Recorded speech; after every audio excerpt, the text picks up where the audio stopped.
Jadi mohon yang terakhir saya ingin sampaikan, tidak ada kesuksesan tanpa kerja keras, tidak ada kesuksesan tanpa perjuangan, dan tidak ada kesuksesan tanpa dorongan doa dari kedua orang tua kita. Jadi pada hari ini Anda ucapkan selamat, Anda mintakan maaf kepada orang-orang tercinta yang berkontribusi atas kesuksesan pendidikan kita. Hati-hati memperlakukan kedua orang tua. Saya tahu di sini ada master hukum, saya tahu di sini ada master manajemen, saya tahu banyak prodi yang ada di sini dan memiliki tata kelola yang sangat baik, maka itu salah satunya didukung oleh perilaku Anda setelah lulus. Pada saat Anda berinteraksi dengan kedua orang tua, jangan menggunakan pasal hukum. Pada saat ibu mengatakan, saya mau ketemu, kamu pulang, maka Anda akan mengatakan, mah tidak boleh memaksa, karena ada pasal hukumnya. Enggak ada itu, tidak berlaku untuk kedua orang tua. Pada saat Anda diminta membantu kedua orang tua, Anda jangan menggunakan manajemen yang efektif. Tidak ada manajemen dalam hubungan dengan orang tua, kecuali penghargaan, penghormatan, dan tempatan dia sebagai di tempat yang paling sempurna sebagai kedua orang tua kita. Saya hanya ingin mengulang dengan cerita yang lama, tetapi ternyata ini memberikan sebuah inspirasi bagi kita. Mohon maaf, saya pernah jadi seorang pejabat. Pada saat saya sedang rapat, saya ditelepon oleh keponakan saya dan menyatakan ibu saya dalam keadaan sakit. Kemudian saya balas telepon itu dengan sebuah ungkapan yang agak sedikit sombong. Tolong cepat bawa ke dokter dan nanti uangnya akan saya transfer.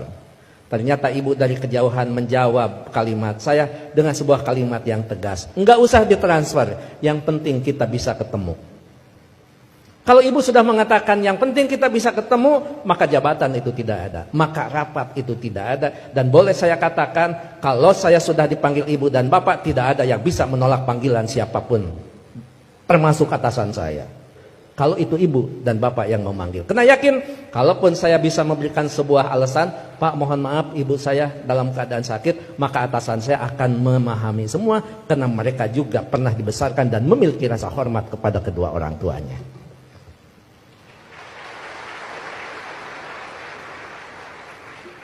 Pukul 8:30 malam saya pulang, dan saya sama seperti Anda, mungkin saya lebih kampung daripada Anda yang hari ini di wisuda.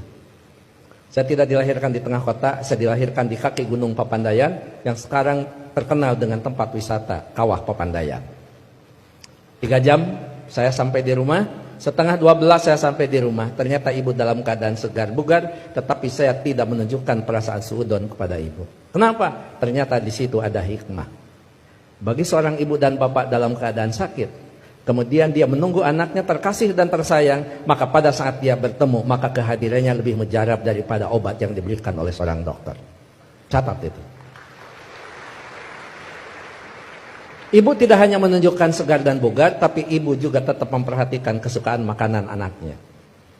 Saya dimasakkan sayur kacang merah, saya digorengkan asin peda, saya dibuatkan sambal terasi, dan saya juga dibakarkan pete.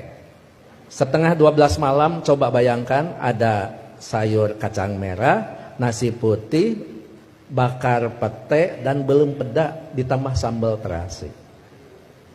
Boleh dibayangkan setelah wisuda. 11:30 malam saya disuguhi makanan itu, maka tidak ada kalimat yang bisa diucapkan kepada ibu selain mengucapkan terima kasih. Padahal saya tidak biasa makan malam, kecuali makan nasi di waktu malam. Ya saya makan. Saya tidak pernah mengatakan, Amah ngapain masak? Kan kata dokter paling tidak 3 jam sebelum tidur kita boleh makan. Ini mau tidur 11:30, ngapain masak? Bagaimana perasaan ibu pada saat seorang anak yang dia tunggu, yang dia masakan, kemudian anak berargumentasi dengan sebuah ilmu di mana ibu tidak paham tentang ilmu itu? Menyakitkan. Iya. Saya makan dan saya berdoa mudah-mudahan ini jadi obat. Begitu saya lirik dari sudut mata saya, ibu kelihatan bahagia. Kenapa? Makanan yang dia pasak itu betul-betul dimakan oleh anaknya. Begitu selesai makan, saya mengatakan kepada ibu, Amah, mohon maaf, ini makanan sangat enak, terima kasih, tapi mohon maaf besok tidak akan pulang siang karena ada pekerjaan yang tersisa, kemungkinan saya pulang sebelum sholat subuh.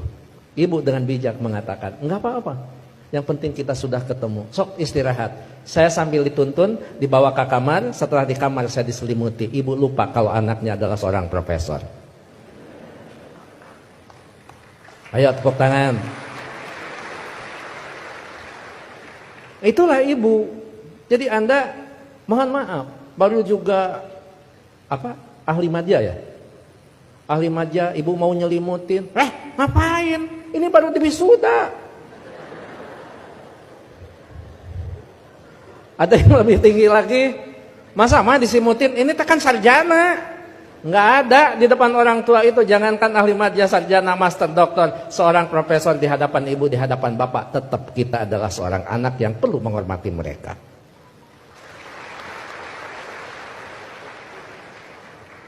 Yang paling indah dan paling membuat saya terharu, pada pukul 3 saya bangun, ternyata ibu sudah berdiri di samping saya sambil menepuk bahu saya.